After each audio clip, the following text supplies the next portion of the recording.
Good evening. What will you do to make the Board of Finance a functioning rather than adversarial board, and one that speaks on behalf of the citizens of Stamford? Well, thank you very much.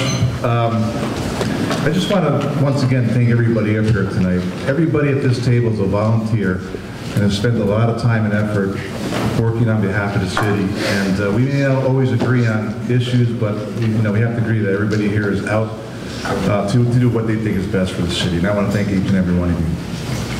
That being said, I was quoted in the newspaper saying the Board of Finance wasn't a garden club. And I got an email that said I shouldn't say that anymore. So I'm going to use a different term. It's not a sewing circle, if you will. There's going to be differences of opinion on the Board of Finance. The board controls a $500 million budget. And there's different approaches to how that money is spent and how we should collect it, how much we should charge in taxes. So at the end of the day, when you have 6 people and you have different opinions, you're going to have some headbutting. My position's always been that I don't attack anybody personally. I'm not out to make anybody look bad. I will maintain my position, how I feel on an issue, and I will work on that issue, and I will try to persuade the others to go along with me in that regards. But that being said, I think that's an approach that should be taken, and I will continue to take that approach. And I think we have the right to disagree, but as long as we disagree as gentlemen. Thank you, Bob. Excuse me, ladies and gentlemen. Bob, thank you. John, 1 minute. Thank you. I think there's a real difference between being able to disagree and being disagreeable. I think there's a real difference between debating and being dishonorable. In terms of the one thing that I can offer for the city and that I have offered for the city, as I sit here this evening, I am the only candidate who's an attorney. I do this for a living. And I have also served as a special master for the Superior Court, where I've helped mediate and resolve disputes. So my job, my training, and also my service on the Finance Board, where I was a former vice chairman, and I worked collaboratively with members of the board on both sides of the aisle, sometimes disagreeing with the mayor, sometimes agreeing with the mayor. I think I have the unique skill set for this time to be able to do that, to serve as the mediator and to serve in that role. Thank you for the question. John, thank you. David, 1 minute.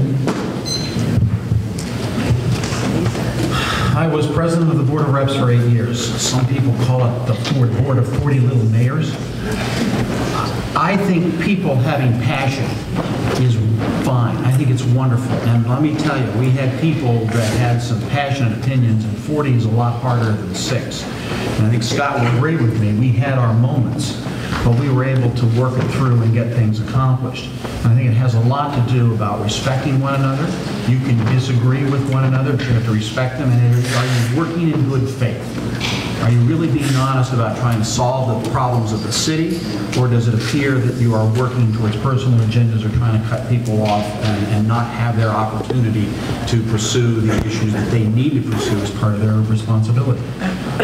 We got through it. We did a good job. I'm proud of what we did. Not always perfect, but I think I can bring some of that talent to the Board of Finance. Thank you, David. Scott? Thank you. What I will do to ensure that the Board of Finance operates as an effective body will be exactly what I did when the Board of Representatives unanimously elected me to fill a vacancy in March. And that is to not put personal agenda or partisanship before what's in the best interest of the city of Stamford. I've served the public for 11 years, 10 on the Board of Representatives, and I've always tried to do what I think is in the best interest of the city of Stamford.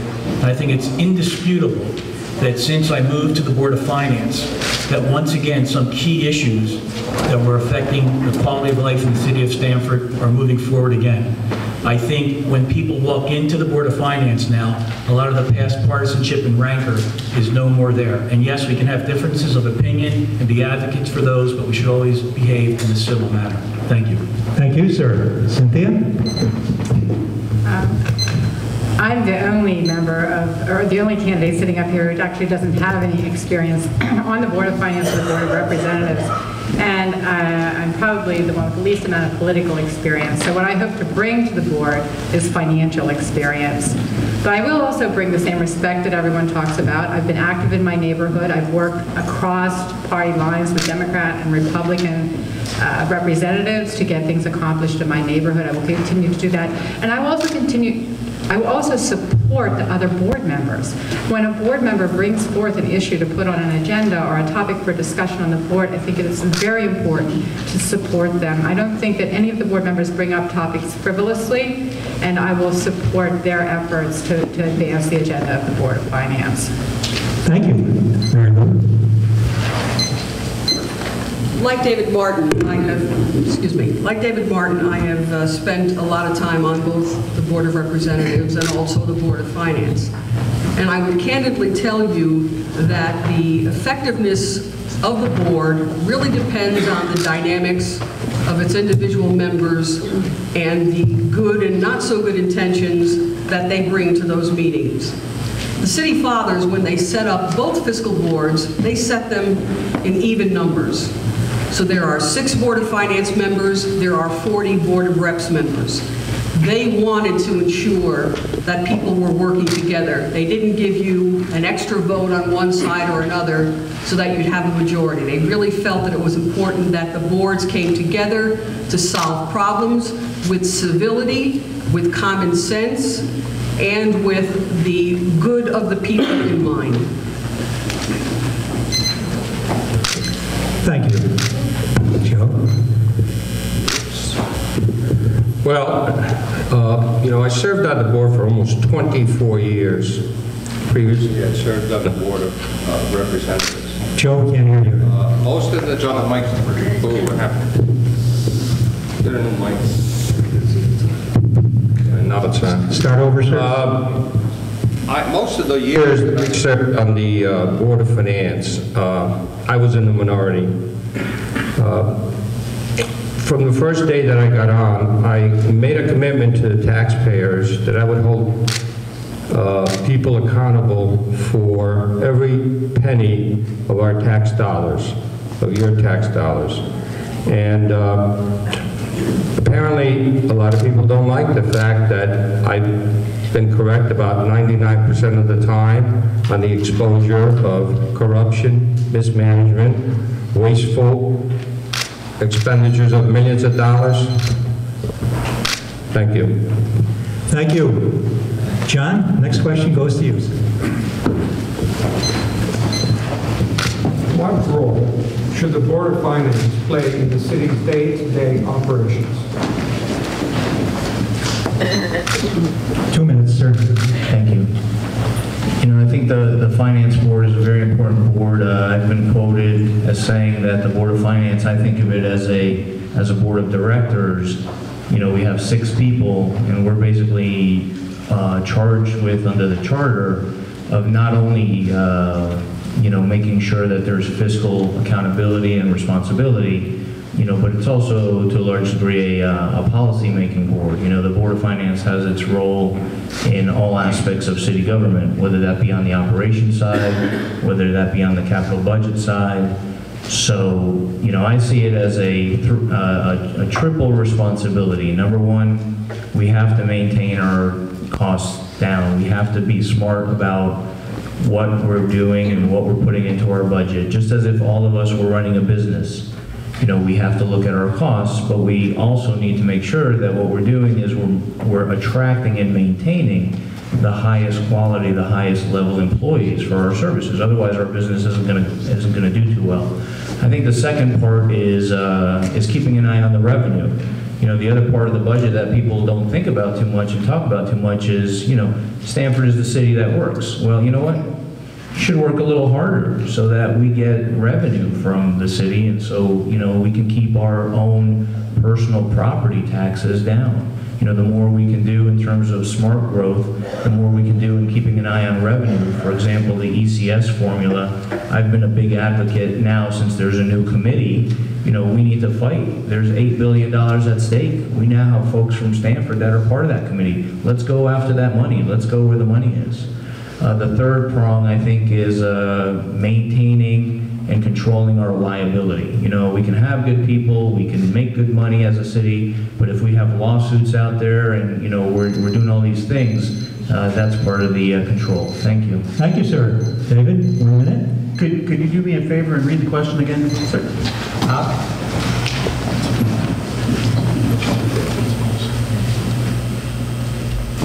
What role should the Board of Education play in the city's day-to-day operations?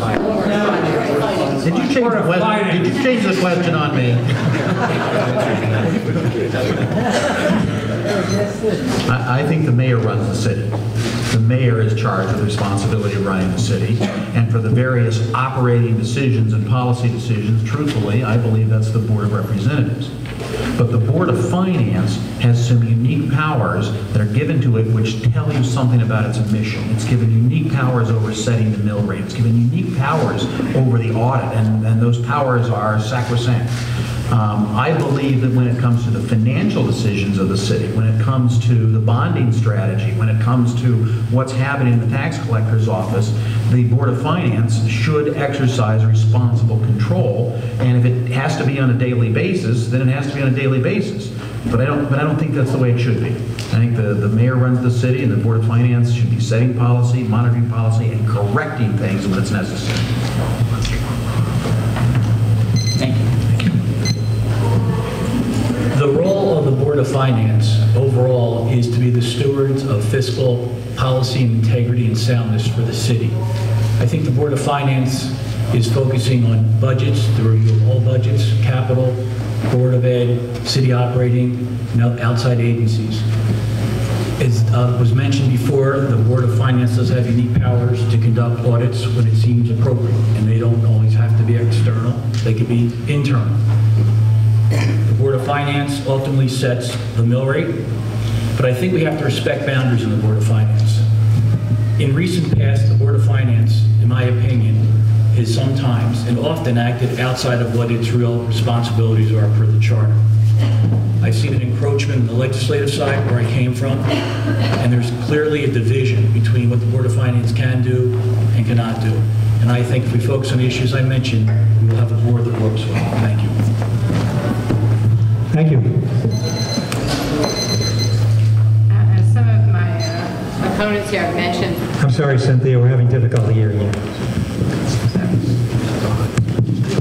okay. As some of my opponents here have mentioned, the Board of Finance does have broad fiscal responsibilities, setting policy and overseeing financial matters of the city. We can't, obviously, we can't micromanage the city, but when we see areas of operation that need to be investigated and where we need to exercise our unique powers to audit and investigate activities, we have a responsibility to the taxpayers to do that. In one area in particular, I think when we talk about day-to-day operations, that is lacking right now is the fact that we don't have an internal audit department. That was disbanded during Daniel Malloy's administration, and when some of the members here on the DS with me were in positions of power on the Board of Reps and Board of Finance. We need to reinstitute that function. We need to have the internal controls in addition to the external controls. Thank you. When you're at the end of the table, a lot of people say what you're going to say, but I will say that John Luisas was very complete in his answer about the Board of Finance. I will add that its broad charge is to ensure that we tax so that we balance the services that people need with their ability to pay. And we do that by helping to craft a reasonable budget and then setting a tax rate that is also reasonable. What the Board of Finance is not, it's not the law department, it's not the HR ability to pay. That's our charter mandated responsibility. Thank you. Okay, the Board of Finance, first of all, the mayor runs the city, not the Board of Finance. Let's get that straight. Nor does the Board of Representatives. The Board of Finance is empowered by charter to be the fiscal watchdog of the city of Stamford and our taxpayers. That's our job. When I became chairman 2 years ago, I instituted forensic audits. We passed it, we approved it, they were shelved after I left. That had not been done for many, many years. And the result of that was stealing, $350,000, as you know. The individual's in jail now. There's another, that was in the HR department, Human Resources. That's where the mess was with the insurance issues, millions and millions of dollars of taxpayers' money that went down the tubes, okay, down the drain, flushed. And in the finance department. And I push for forensic audits. That's our job. Thank you. Scott? Just a question. I might be confusing debate format, so forgive me if I am. Please, certainly. Did the format call for any rebuttal to any response by anyone? No. Okay, I just want to make sure I'm confused with another. I'm sorry if there was confusion about that. Bob, last opportunity, 1 minute. Yeah, with regards to daily operations, really the devil's in the detail. And as an oversight board, it's important for the members to have an understanding of what the daily operations are so we can better make a choice and decision on how the money is being spent. Just a quick example, a few years ago I was asked to look at the vehicle maintenance department, and I came back with a report indicating that it was costing us about $500 an hour for every hour a mechanic was working on a vehicle in our maintenance department. And we could certainly subcontract that out for $100 an hour to any repair shop. So there's an example of where that's a day-to-day operation, but as a board member, I was able to go in and identify wasteful government spending and make recommendations to change it. So yeah, there is a balancing act here. The mayor is in charge of running the city, but this board is an oversight board, and I think we have the right to see what the operations are, and if there's inefficiencies, make suggestions to correct them. Thank you, sir. First question now to David. 2 minutes to respond. When will capital projects be evaluated on their own merits and not have special funding mechanisms? I'm sorry, you're going to have to define what special funding mechanisms are. Would you repeat that? These are not my questions, you know. Tax incremental financing, as in Mill River Park. So basically the question is, would you repeat the question, please? When will capital projects be evaluated on their own merits and not have special funding mechanisms? And the gentleman I did clarify. And I would say that we've got two issues confused here. One is the project worth the capital expenditure? And the second issue is how do we actually go out with a bonding strategy? And the question to me seems to confuse those two issues. One issue is this the worthy project that we should spend $10 million or $3 million, whatever the number is? And the other question is how should we bond it to get the maximum savings at minimum risk or an exposure to the city of Stamford? And so in that sense, I would say that all bonding, we should look to the alternatives as to how we can best fund them, period. And so if TIF financing will get us the lowest rate and protect the city of Stamford for the long run, because it has its pluses and minuses, I think, as everyone would understand, then we should go with TIF financing. If we're going to dedicate revenues from the parking machines to a financing bond avenue, then we should consider that. But please don't misconstrue. I'm not one of those that's in favor of that like it's done in some cities.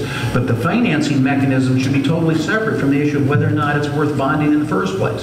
The bonding, those decisions should be separate, and I'm willing to consider what you might call creative strategies if it lowers the cost to the city of Stamford, if it doesn't put us in special exposure. That's part of the responsibility of the Board of Finance. Find the ways to lower the costs, period. Now that means TIF financing here, not TIF financing here, revenue bonds behind a parking garage, yeah, fine. Thank you, sir. That's where I'm at. Scott, 1 minute. Thank you. Again, to separate the question, I think it's a matter of limited dollars when it comes to assessing what the needs are across the total city. And we have to make decisions of where we want to invest in those capital projects. But I think that question was more about TIF perhaps, and maybe folks who don't think it was the right thing to do or not. So let me comment about the TIF funding for Mill River Corridor. In 2001, the Board of Representatives adopted an ordinance that set up a Mill River Corridor District that would fund what Mill River Park is about to become. And it was funded by taking any tax increases from 2001 forward, half of that amount, to go towards the Mill River project. And like David said, and I agree, it's not so much of how we fund it. We're going to fund projects that make sense for the city in the most economical possible way. Thank you. Thank you. Cindy? I think the question, as I understand it, is what is the damage to our finances of taking on some of these projects, and what kind of financial burden are we putting on the city by investing millions, tens of millions of dollars in projects for which we don't see any reasonable return on investment, at least in the short term, and particularly during a tough economic climate. I think Old Town Hall might be another example of that, where some funds were diverted to a project that had questionable return on investment. We have problems with the way projects are funded here. We have $80 million worth of capital projects in this city that have ostensibly been funded with bond revenues, but we have no accountability for them. We don't know where those monies went, and our auditors are having a difficult time sorting out our capital projects and the funding for them. And we, as a Board of Finance, need to take those comments from our auditors seriously and address those issues. Thank you. Mary Lou. Just to clarify, broadly speaking, the capital budget process goes through the planning board, once it comes from the mayor, through the Board of Finance, and then to the Board of Representatives. So every project is evaluated on its own merit. You know, with respect to TIF funding, Stamford is a big city, and when it wants to do big projects, it has to be creative in its financing, and it has to take into account, again, the interest rates that we have to pay and our ability to repay that debt. I will not, sit here and let people say that the Mill River project is a bad project. I mean, one of the benefits of that, with the last Hurricane Irene several weeks ago, for the first time in a long time, our city streets downtown did not flood, because one of the byproducts of the Mill River project was to take down the dam, and the river is now flowing freely, and we had no flooding in downtown in several hundred years. Thank you. Okay. We're talking about the funding. Mill River should be put under a microscope in terms of the funding. Town Hall, the old Town Hall, should also be put under a microscope. It was passed under a majority that was controlled by the mayor, Mayor Malloy at that time. When I became chairman, I looked at the WPCA. That was another project. They were a waste of energy, a $50 to $100 million project. I had a technical committee review it, made up of highly expert, no cost to the city, okay? And they came back and said, look, it's neither economically nor technically feasible. And we killed it. The proof of that is that last week, when they sold a bill of goods to the capital, Pennsylvania, Harrisburg, and they're going bankrupt. They filed Chapter 9. Imagine what would happen to your fees at the WPCA if that project went through. Thank you, sir. Okay, Bob? Yeah, there has been some major problem in the way that capital bonding and capital funding has been spent over the last 15 years. And Joe Tarzi and I and Kathleen Murphy implemented a project-based bonding procedure on the Board of Finance, a new fiscal policy, which means, and it sounds very simple, but it was foreign to a lot of people, whatever project you bond, that money has to be spent on that project. So if you bond for new piers at the city marina, that money's got to be spent on the city marina. What has happened over the last 14 years is the money was being bonded, and that money was being spent at the discretion of the mayor without any oversights by the boards. And we had, as Cindy had mentioned earlier, there's about $80 million out there that nobody knows how it was spent. So we've changed that policy. We're now working on a project-based bonding and capital funding, and that's a huge accomplishment for the board that Joe and I led. Thank you. Thank you. You know, I think from a smart financial standpoint, from a smart economic standpoint, you know, take a project like Mill River, you have to look at what's going on, you have to look at the vehicle, and you have to look at the opportunity cost and the potential revenue.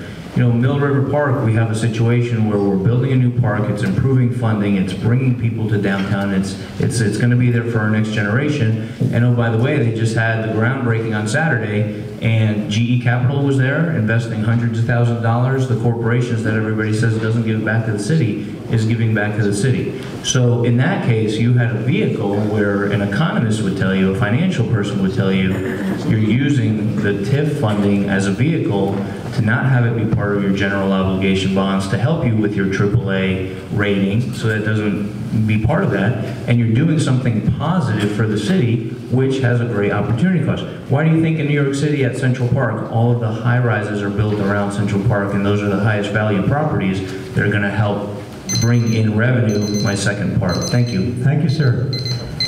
Scott, first opportunity, question, 2 minutes.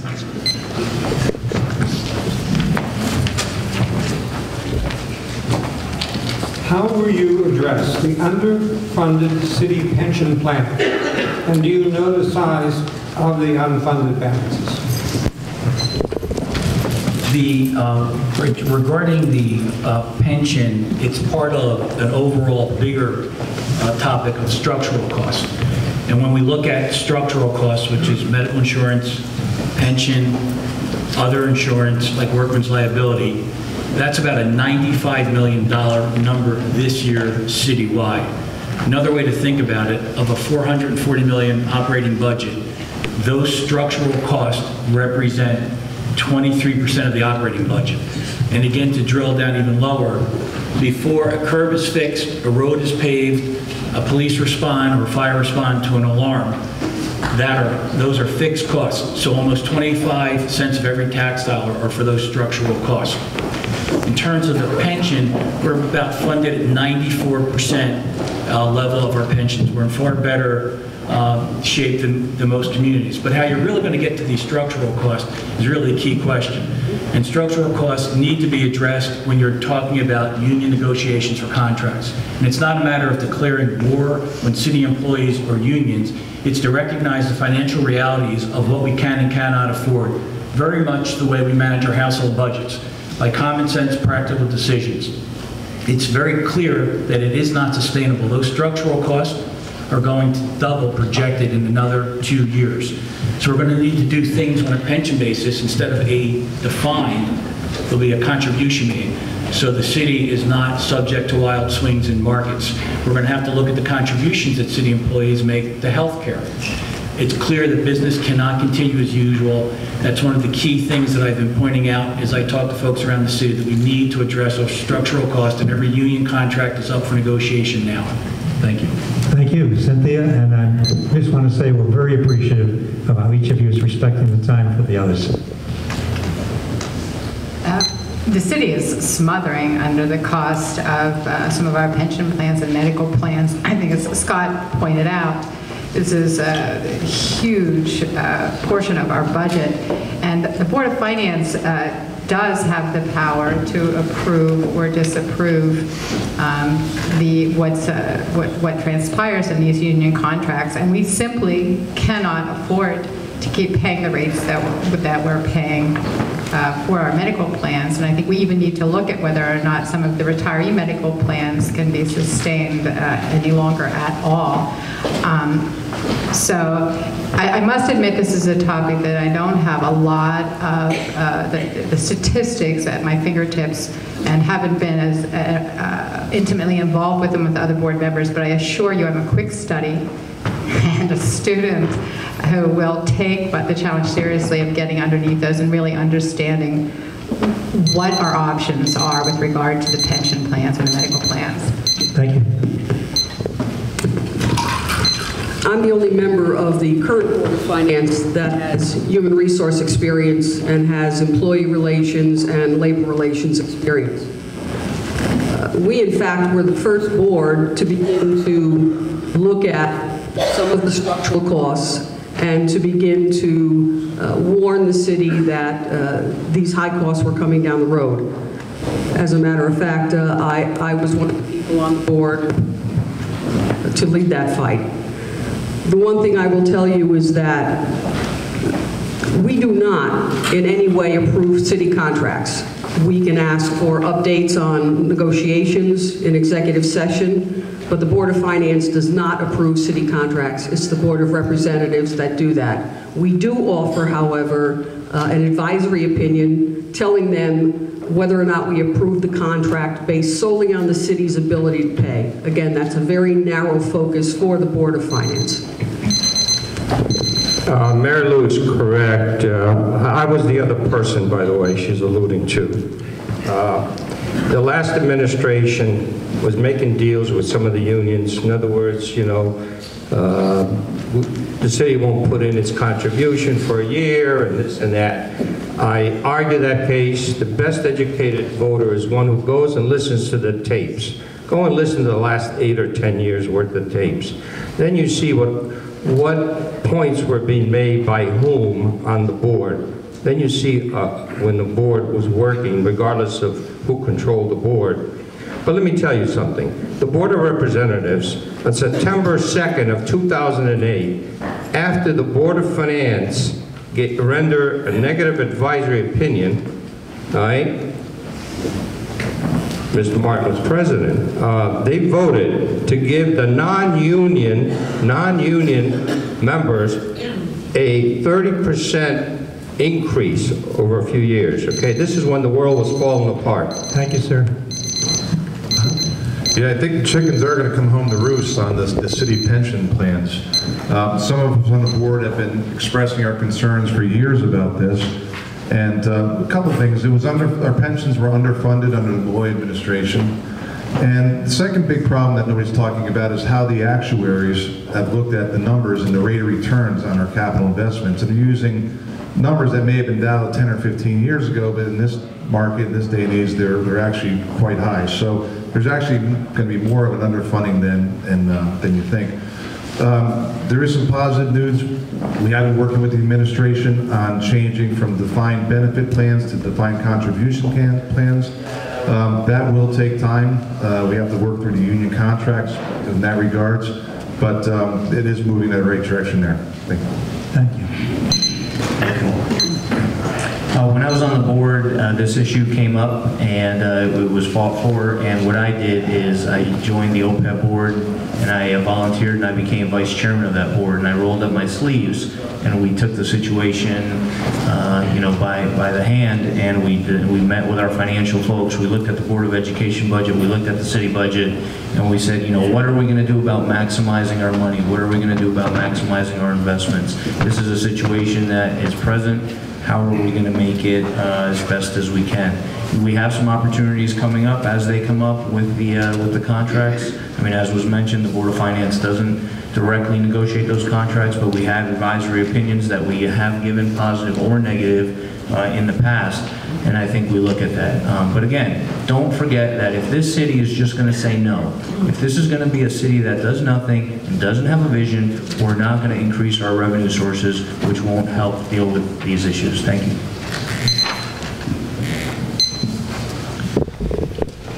So when I left office, the SURF board, the SURF pension fund, of which I was a trustee, had a surplus position. And it might have been 12% or 11%, 9%, something of that nature. It had a surplus position. I don't know that it has a surplus position now. The custodians were close, but a little bit shy, as I recall. The fire and police were close, but a little bit shy. And we were in a unique position, and most cities were considerably underfunded, and we were close, or in the case of the board that I served, actually slightly ahead.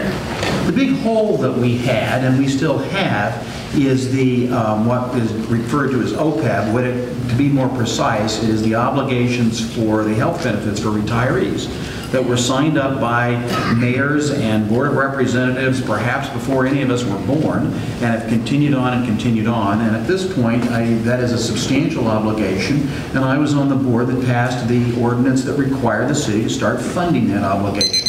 And we've fallen down on that, and we need to correct that. Thank you. Thank you. Cynthia, next question to you, 2 minutes.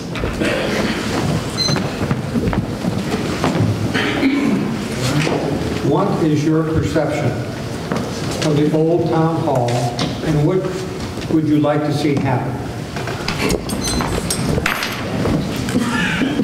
Well, my perception of the old town hall is that it's a glorious building, and what I would like to see happen is to see it rented out so it would start generating revenue and stop being a liability to the city. I don't know that the Board of Finance has much control over that, but I know that it's critical to relieving some of the pressure that we feel in our budgets due to the money that goes toward it.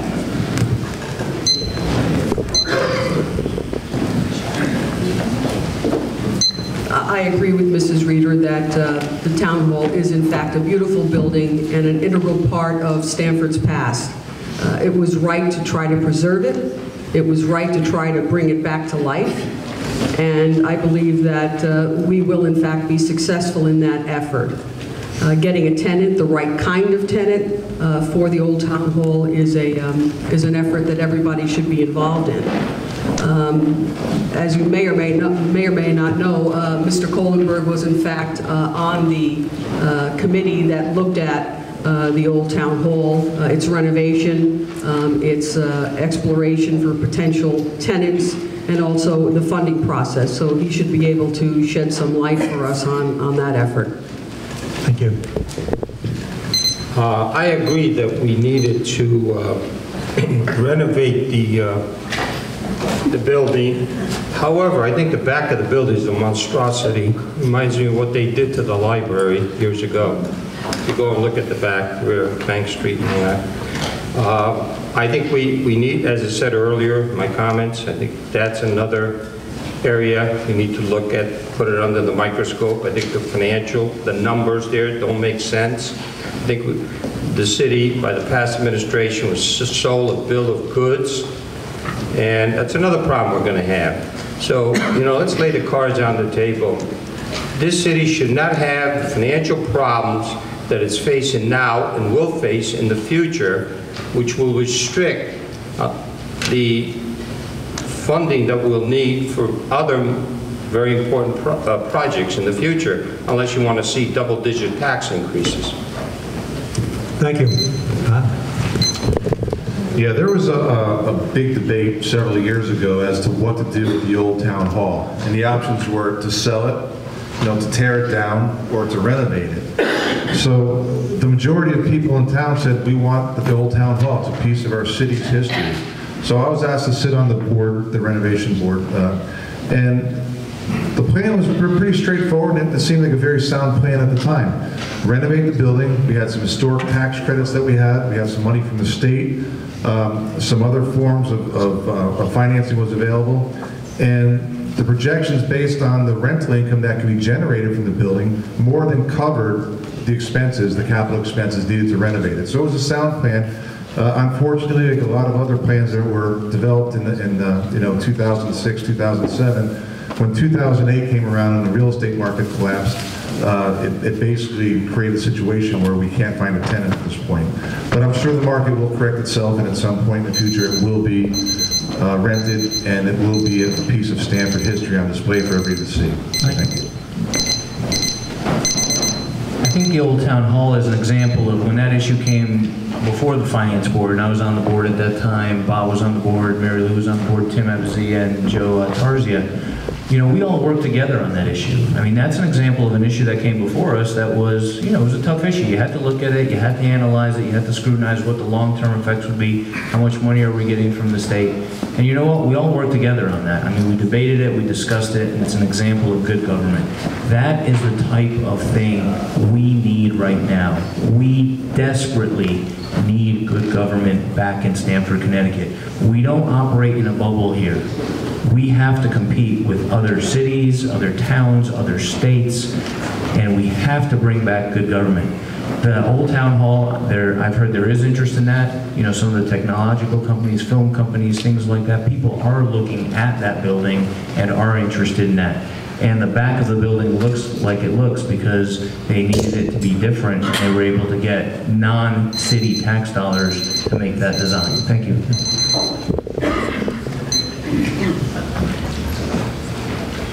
I can tell you the price of repairing the roof that was caving in.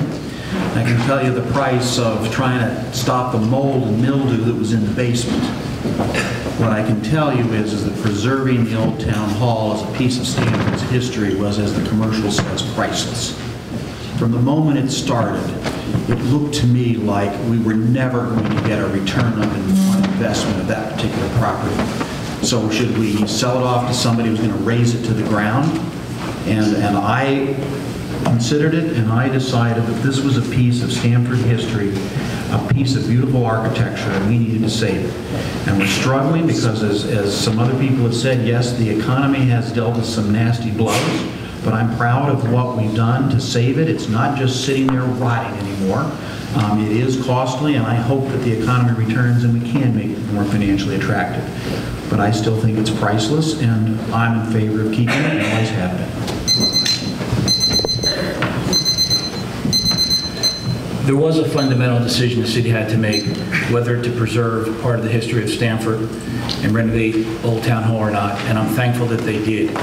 And the Board of Representatives actually passed an ordinance to transfer, to create a redevelopment authority, and then transfer ownership of Old Town Hall to the redevelopment authority. Scott, some folks have indicated that. Thank you. Okay.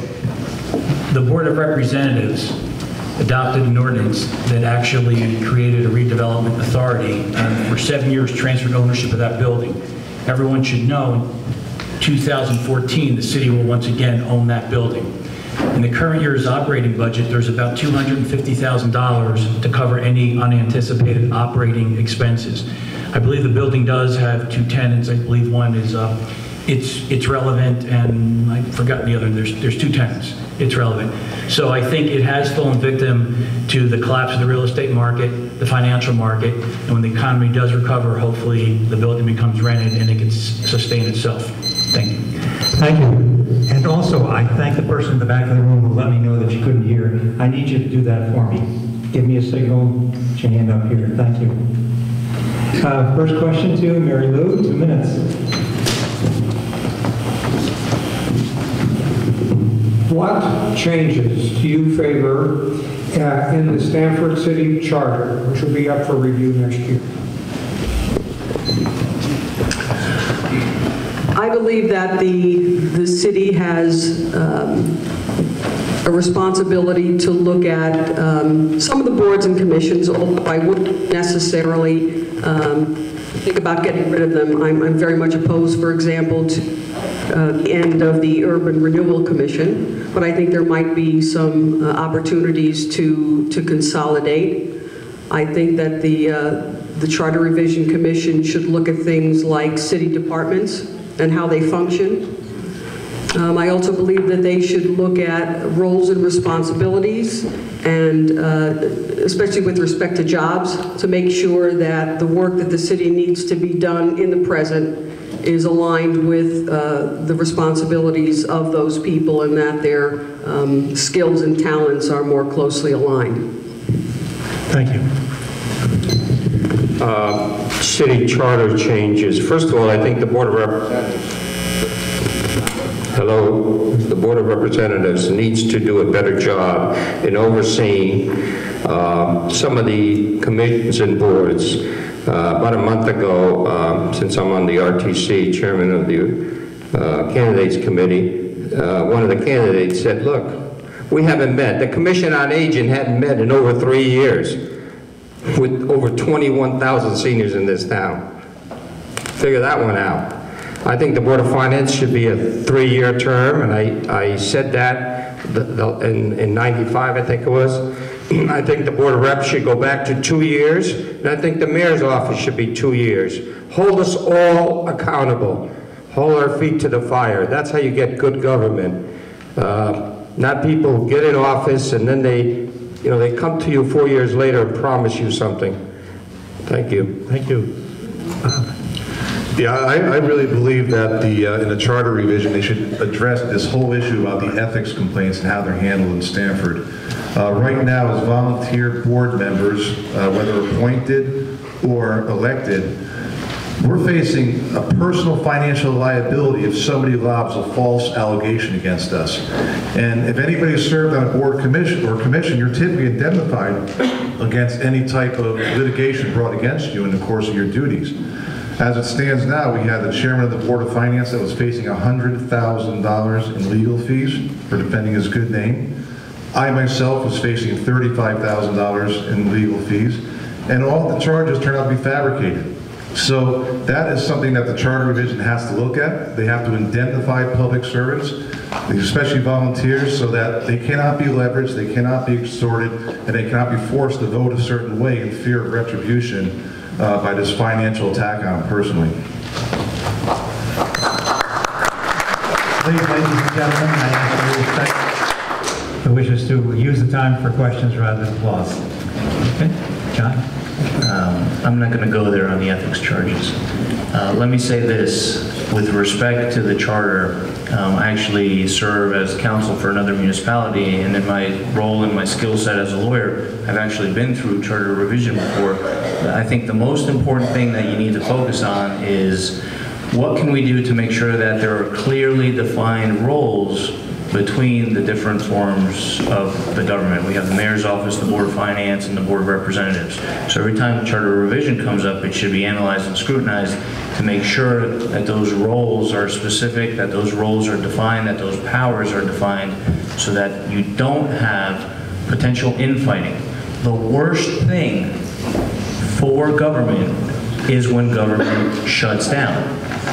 Maybe better to not have government than to have government that cannot function. And in the present state, we're in a recession, but we need to be ready when that recession turns. Stamford needs to be ahead. Thank you. Thank you.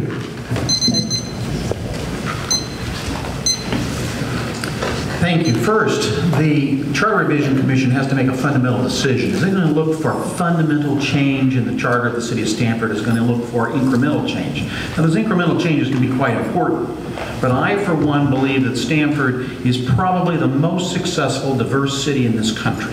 And part of that is because of our charter. And it has some flaws and needs to have some things corrected, but I'm not looking for radical change like eliminating the Board of Finance. And that is an item of discussion. Let me instead go to, and there are a series of issues which we could discuss, but let me go to some that are more relevant to the Board of Finance specifically. First of all, the Board of Finance should have more authority over approval of labor contracts. Right now, it has almost none. And secondly, I believe the Board of Finance should have authority over the approval of the Director of Administration and the appointment of the Controller and the Treasurer. Right now, it has none. On the other hand, I believe that the Board of Finance should not have unlimited term. And this is something I've been opposed to term limits, but I am beginning to wonder if after 12 years we should get rid of people who begin to get appointed for political purposes, and they should have a term limit for the Board of Finance. Thank you. Last charter revision, my recollection is the mayor became a non-voting member of the Board of Education. With the Board of Education budget comprising about 56% of the total operating budget, I think it's appropriate that the person who's the CEO of the city be a voting member of the board. So when we go to the committee meetings, I'm often in amazement how certain members of the board will say, we have to constantly reduce the city side and almost ignore the educational side of the budget. So I think when you're mayor, you should be given the power, because when the bills go out for tax increases, the mayor is ultimately the one who is looked at saying this is what the spending and tax increases. So I would be in favor and hope that we do look at allowing the mayor to be a voting member of the Board of Education. Thank you. Thank you. Cynthia, 1 minute. Yes. There are a number of things that need to be changed in the charter. Obviously, there's some silly things in there, such as the evening that a board should meet and for how long it should meet, things like that. But I think some of the real issues have to do with, as someone else mentioned, how the charter relates to the Board of Finance. And I looked at the videotape of the Charter Revision Committee, and I was a little bit concerned about some of the dialogue that could potentially lead to diminishing the role of the Board of Finance. So I think the Board of Finance will no doubt need to keep an eye on that. I think another issue that's really important to the city, it was a bit of a hot potato, is fire services. What will transpire with regard to charter revisions and how our fire services are structured in the city? It has a great impact on the cost of fire services and the quality of fire services, the public health and safety of all the residents of Stamford. And when David talked about incremental versus large changes, I don't think on that one we can afford to make an incremental change. Thank you. Joe, next question's to you, 2 minutes.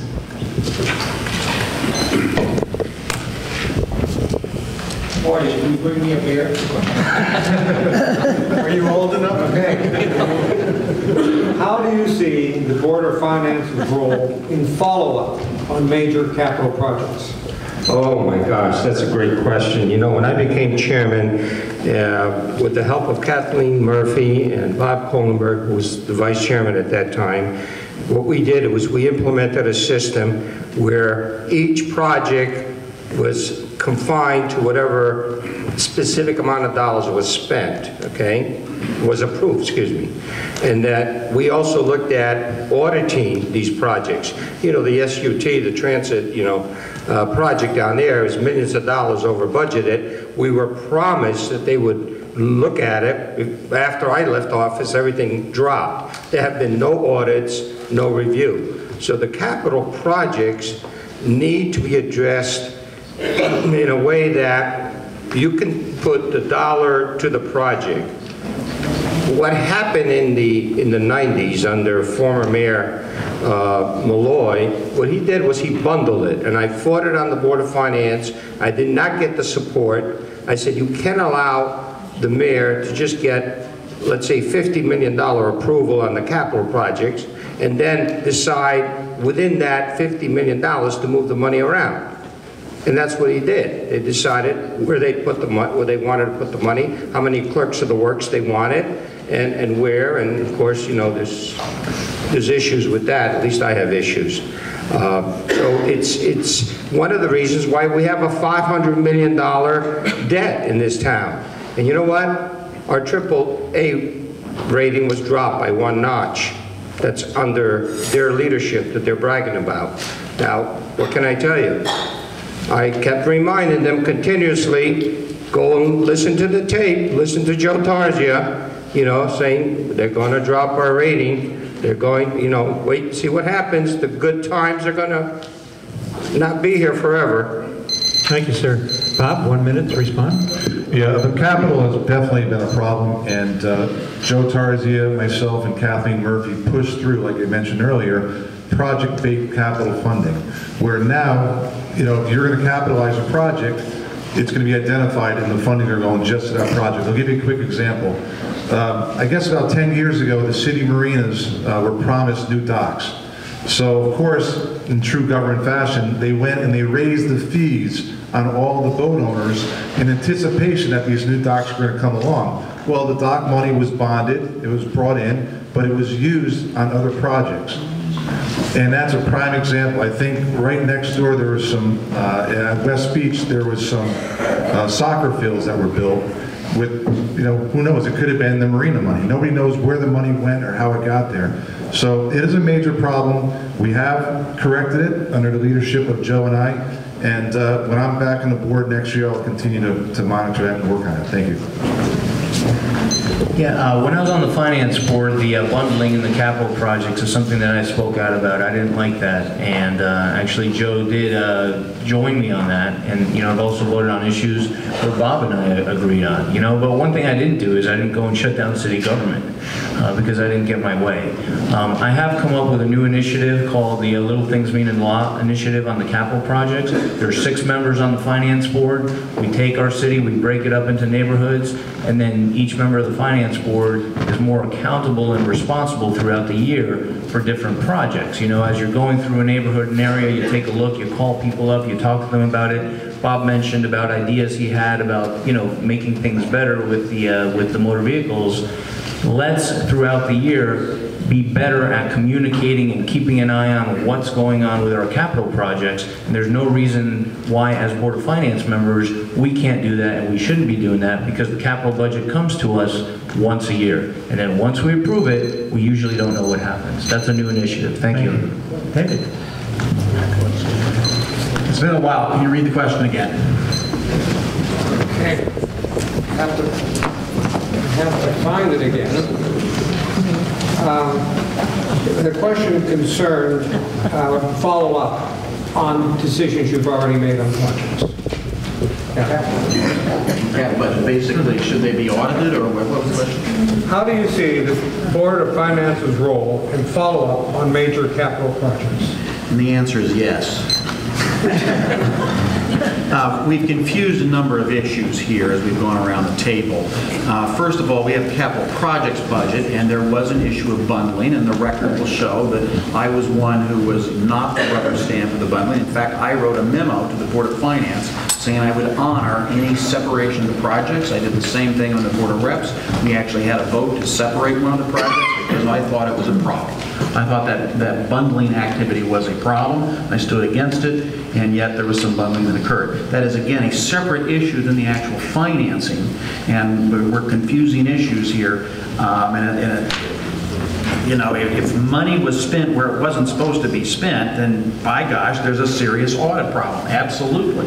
And so the real question though is, should the Board of Finance audit capital projects? Yes, that's its responsibility. All of them? No. It should figure out which ones it makes sense to audit and how to do that constructively and efficiently so that we make certain we do the right thing. Thank you.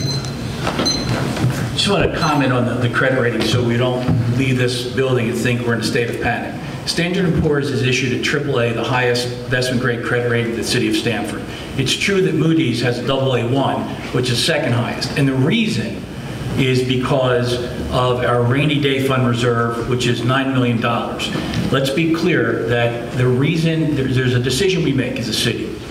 Do we want to increase the percent of our contribution towards the long-term debt for OPEB, which is medical insurance for retirees, of which we're now at 60%, or do we want to take that money and put it into the rainy day fund? So it's a discussion that people can have different opinion. So I don't want people to leave the room thinking, oh my God, the sky is falling, because it's simply not true about our credit rating. In terms of capital projects, I hear people talk about debt. We spend too much money. The debt we're carrying in this year's budget of debt service, $42 million, represents about 10% of the operating budget. And there are capital projects that we have to do across the city that touch everybody who live and work here. And yes, the Board of Finance should have review of capital projects against issuance and how they're doing and a status. Thank you, sir.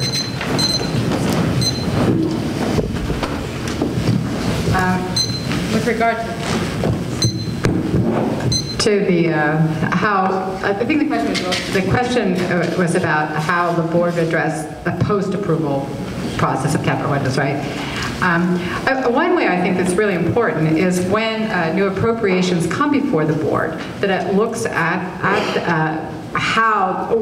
where that money is coming from. Because of this new project-based bonding, we can't afford to be approving projects that aren't already in the budget. So we can only approve reappropriations, taking the money from one project and assigning it to another.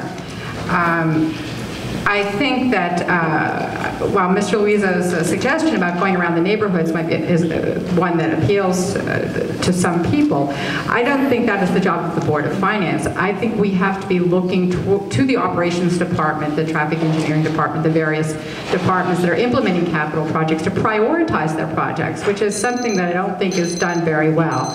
So those are a couple of things that we can do in addition to auditing expenditures that we see. Thank you. Okay. Mary Lou? You know, while Mr. Tarzia and Mr. Kohlenberg are having a good time kind of slapping themselves on the back for all of the good work, let me just clarify that we lost our AAA credit rating when Mr. Tarzia was chairman of the board. He was also a long-time vice chairman of the audit committee, somewhere between 7 or 8 years, I think, Joe.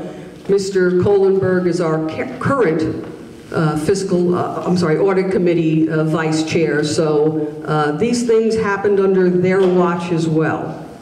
So let's be clear about that. The other thing about funding capital projects, while it might sound very good to take funds and assign them to a particular project, the city needs to have a little bit of wiggle room in its capital funding so that when matching funds become available, when stimulus money becomes available, we have the money ready on the city side to take advantage of that alternate non-taxpayer funding.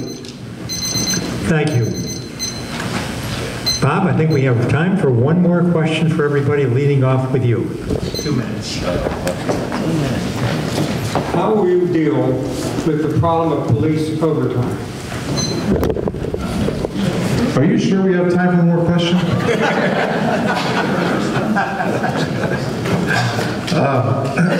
Actually, you know, that's really, police overtime is driven by the contract the police have with the city of Stamford. And our situation is that at the current time we have far few police officers than we should. When I joined the board, I think in 2003, we had about 320 police officers. Right now, I think we have about 265 in that area that are active officers. So the situation is that you have a mandatory minimum 20 officers on the street at all times. And if you don't have enough officers to actually fill those slots, you have to hire back officers that are off duty and pay them overtime to perform those duties. So the problem we have right now is we simply don't have enough police officers. I've been a proponent of hiring what they call lateral hires, where we go to another department in another area of the state and hire a fully trained officer to come and start right away. The problem with hiring rookies, so to speak, or people without that type of background, is it takes a full year between the time you hire somebody and the time they actually go out and start working as an officer.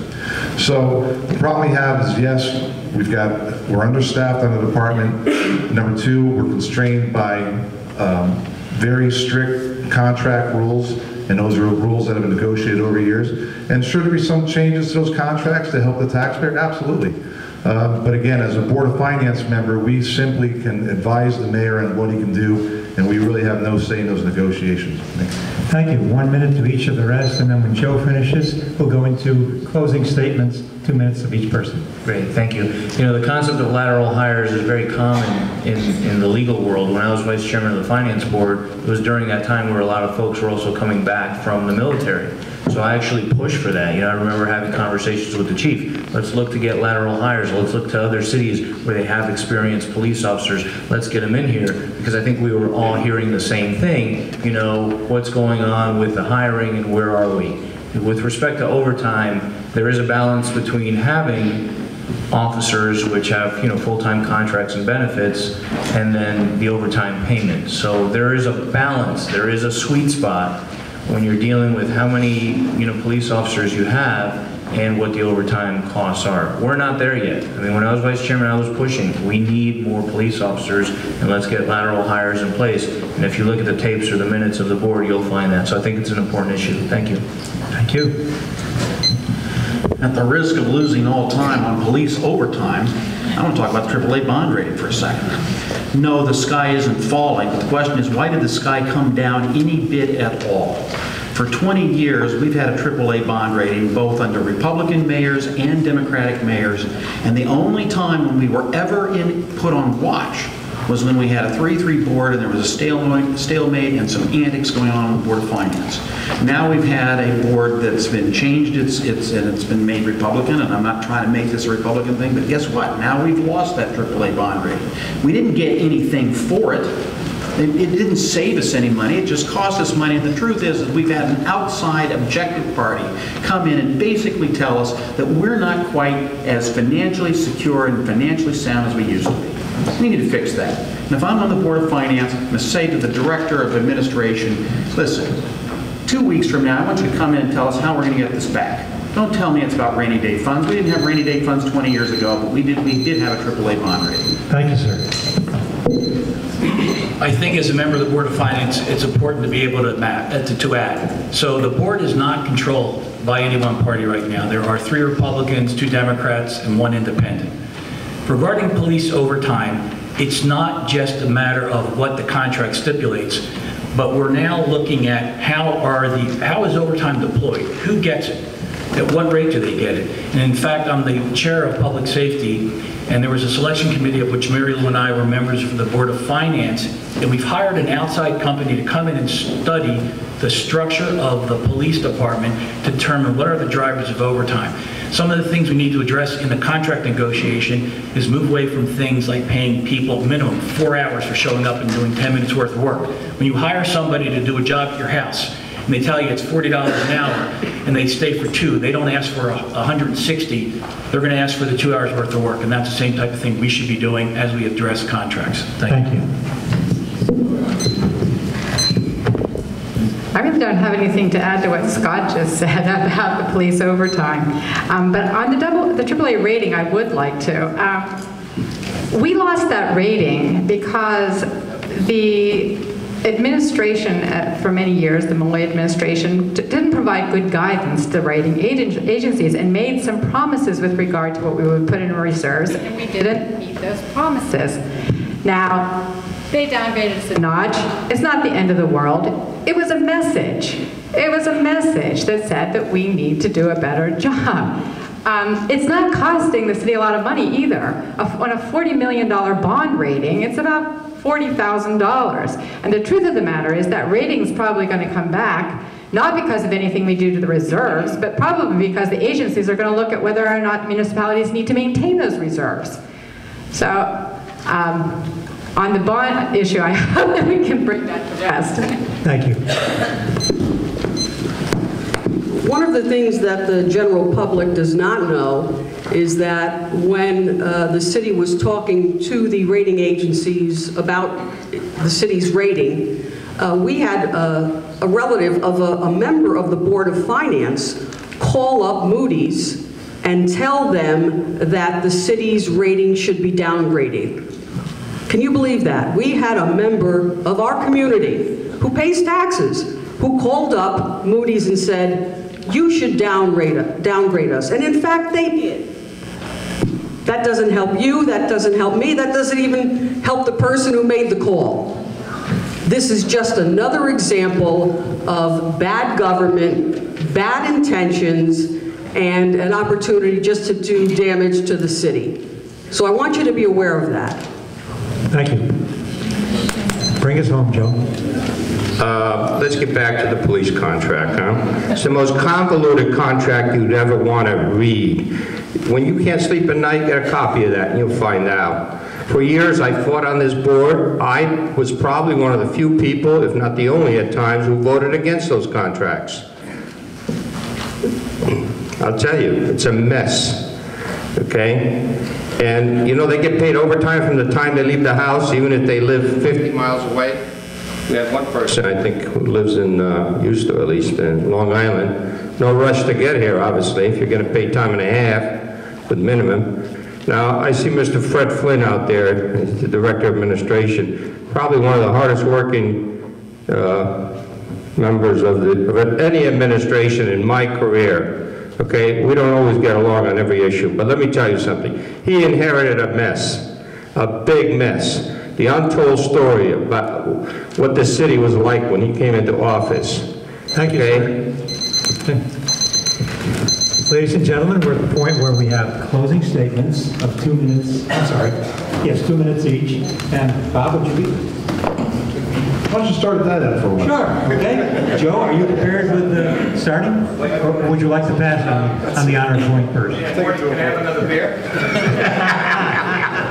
Closing statement, 2 minutes. Joe. Our closing statement. Well, first of all, let's go back to when I became chair. During the campaign, about 2 years ago, Mayor Pavia, candidate Pavia, promised that he would do, within 100 days, he would do forensic audits of every major department of the city. Now, one thing about me is, I do what I promise. So I became chairman, and I pushed through the board with the help of, obviously, 4 votes we had, to do forensic audits. I saw the stealing that was going on, and it was proven correct. I saw the stuff that was going on in the Office of Operations, metals, and all that stuff, proven correct for years and years. Everybody else knew about it, but you know what? It was Joe Tarzia that had to deal with the problem. And so what happened? Then I realized that even some of the administration members didn't like the idea that we were going to look at some of these departments. The Board of Reps leadership said, uh-oh, that may be bad news. So what happens? They all ganged up and said, let's get rid of this guy. Who does he think he is? What does he think? He represents the taxpayers in this city? What's his problem? Okay? So we had $350,000 that was stolen. The guy's in jail now, probably watching television. You've got the guy, another one in the finance department. You got the HR department was a mess. Okay? And then you had, of course, what was going on in the Office of Operations. And by the way, there have been no audits since. Nothing is planned. Okay, now, taxes, let me tell you folks, vote your pocketbook. Because in the past 2 years, your taxes were under 2% increase. Look at the history in this city since when I was on the board. When the other side, and I don't want to start picking names here, they control the board, you got a 5% tax increase average every year. When we had a split board, it was about 2%. And let me tell you, the future doesn't look too good if the right makeup of the board does not get elected. Thank you, sir. Ladies and gentlemen, this election is about leadership. It's about, I'm sorry, stop that clock while I fix the mic. Starting over. Start over. Sure, start over time. As I said, this election is about leadership. It's about elected individuals who are willing to work together for the good of the city. And this is especially true when times are tough, as they are now. I'm a little bit of a linear thinker, so bear with me for a minute.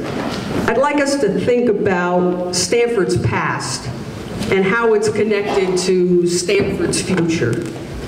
When we recall the high points in Stanford history, times of growth and prosperity and reimagining, good things always happened when government worked together in a highly collaborative way. And let me offer just a couple of examples. When we think about Yale in town, now for those members of the senior men's club, you remember when Yale in town was here and it gave Stanford a lot of jobs. When they packed up and moved away, Stanford went from a manufacturing town, kind of a New York bedroom community, and we had to find a way to reinvent Stanford. So the city fathers at that time, Mayor Claps and the fiscal boards, they put together an urban renewal plan that transformed our downtown and took it from empty to bustling. So when people work together, we all win and the city thrives. And then we think about Cove Island. You'll also remember there was a time when the electrical utility wanted to buy Cove Island. And Mayor Mayers at that time and the fiscal boards, they made it a point, and those were tough financial times, by the way, but they made it a point to buy the property. We all won.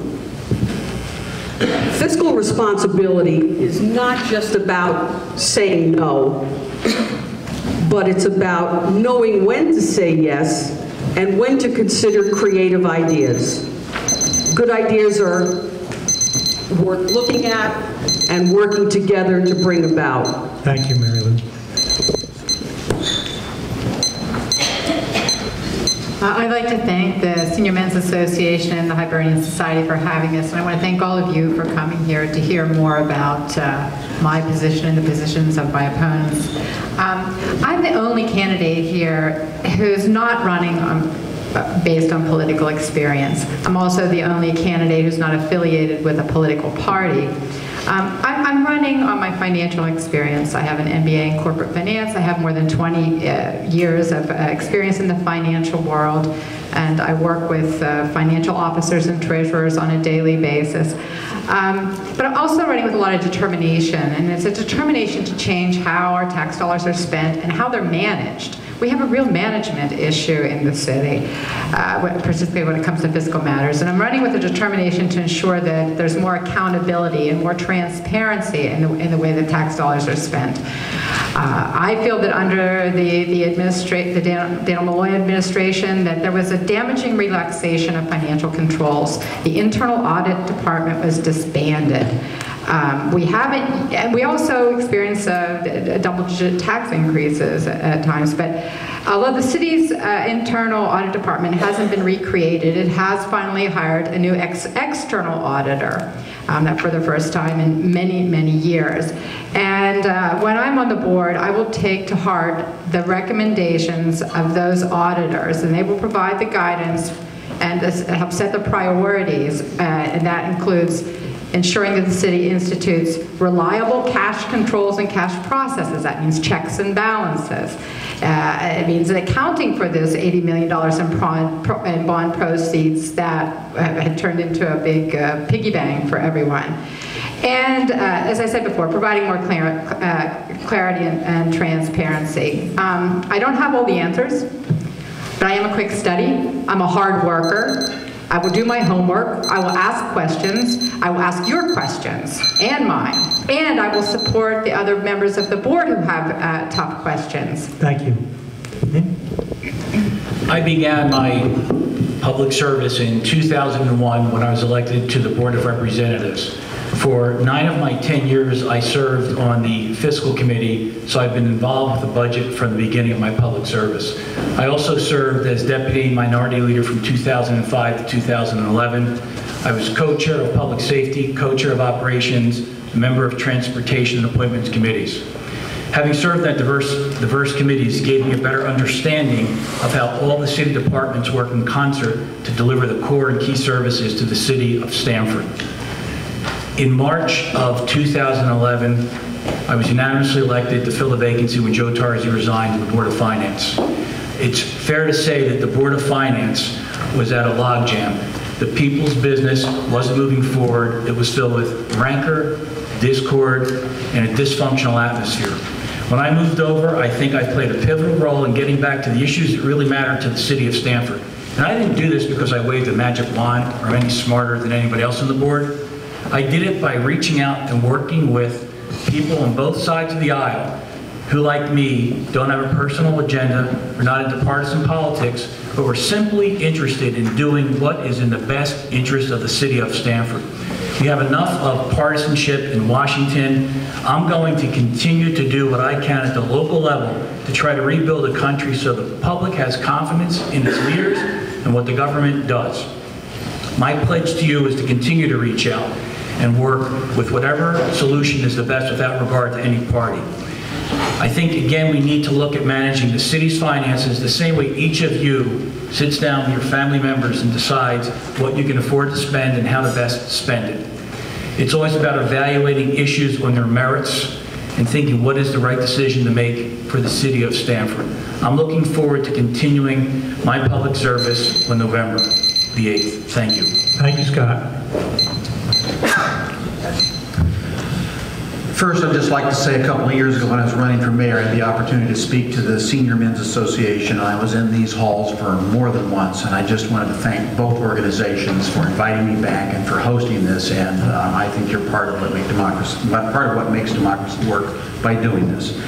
But turning to the Board of Finance in my closing remarks, I believe you deserve a no-nonsense Board of Finance that ensures fiscal accountability and financial integrity. But amid a swirl of ethics complaints and lawsuits and counter lawsuits and a whole lot more, In the meantime, our AAA bond rating has dropped. There have been problems discovered in accounting for labor contracts. We didn't seem to want to get on it right away. And we've slipped in funding our long-term financial obligations. So let me quote the Advocate from July 28th, talking about the Board of Finance. Right now, it's a mess. There's so much to untangle, it's hard to know where to begin in the process of restoring public trust. The simple truth is, the Board of Finance has taken a significant turn for the worse, and we have to get it on track. Now, I'm known to be passionate, and I'm certainly no rubber stamp, as people know me know, but I know the difference between finger pointing and actually solving problems. As president of the Board of Representatives, in that organization, I ran on average 15% below my budget for 8 years straight and significantly increased transparency. The video recordings that are now made of all elected boards was what I started and what I instituted. I wrote Stanford's purchasing ordinance, considered one of the best in Connecticut. I was instrumental in the successful formation of the Stanford Emergency Medical Services, considered one of the best in New England. I was the person that demanded the city conduct well water testing that led to the discovery of pesticide contamination in many wells. And finally, I have professional experience in financial management and capital budgeting. I'm a small business owner and served as CFO of my company. I'm not here to take sides in the past tangles of the Board of Finance. I'm here to ensure that you have fiscal accountability and the financial integrity our citizens deserve. That's what I believe in, that's what I stand for, and that's what I'm running for. And I would appreciate your support. Thank you. Thank you, sir. Thank you. Thank you, everyone, for being here and participating. You know, Stanford's 120,000 people. When you run citywide, you realize very quickly that there are a lot of people to connect with, so thank you for being here tonight. My name is John Luizos. I grew up in Glenbrook. I grew up in my father's small business. He was an auto mechanic right behind Washington Boulevard near the Mill River. You know, I started working at my dad's shop when I was about 8 years old, and you know, I tell people about A Tale of Two Cities. You know, I remember what Stanford was. You know, I remember how it was dark. I remember how there was crime. I remember how there was no business. I remember when you couldn't walk alone at night and feel safe. You know, I've also seen with my eyes, I've also seen what Stanford has become. You know, A Tale of Two Cities. I am self-made. I went to college. I went to law school, first one in my family to do so. And I am actually, as we sit here on the dais today, the only candidate who is an attorney. I took the place of Jim Rubino, who's here today in 2005. The Finance Board has had an attorney. The last 2 years, it has not. And we've seen what a rudderless ship it has been over the last 2 years. Not only am I an attorney, but I'm actually an attorney that represents municipalities other than Stanford. So I have municipal experience. And not only am I an attorney who grew up in Stanford with municipal experience, but I also do business law, and I'm an economics major, and that's my background. So, you know, when I was vice chairman of the Finance Board, I did not miss a special meeting. I did not miss a regular meeting. I became vice chairman of the OPEB board because that was a difficult issue that I was not afraid to challenge. But you know what? I'm not dwelling on my past accomplishments.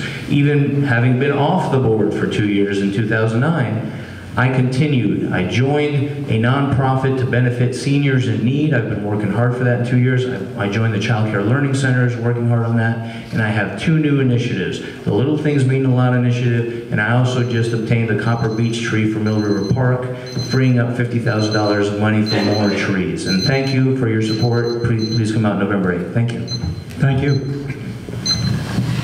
Save the best for last. Okay, my philosophy is simple. My philosophy is protect the Stanford taxpayers from large tax increases while maintaining vital government services. And my track record on the Board of Finance is proof of my fiduciary to taxpayers. The 2 years prior to me joining the board, taxes rose by a staggering 15%. The 2 years after I joined the board, the taxes rose only 1% per year. There's been a lot of discussion in this election cycle, and even here tonight, about a dysfunctional Board of Finance. I would argue that the board was truly dysfunctional when it allowed taxes to increase by 15% in 2 years. Now, the Democrats did control the board at that time. And you know what? There was no arguing, there's no fighting, just a rubber stamp and tax increases. And to me, that was a dysfunctional board. 2 years after I joined the board, the Democrats lost control. And according to the campaign rhetoric, those 2 years would have been categorized as dysfunctional. There was a lot of arguing, if anybody remembers, a lot of fighting, leveraging, bitter negotiations, and it was definitely controversial. Yet, the outcome was good for the taxpayers. The result, less than 1% tax increase per year for those 2 years. So to me, that in fact was a functional board as it is today. So based on the Democrats' track record over the last 15 years, they are willing to raise taxes and spend your money. I am not. So my pledge to you is this: when I'm reelected this year, I will continue to fight for the taxpayer of Stamford. Thank you. Thank you, Bob.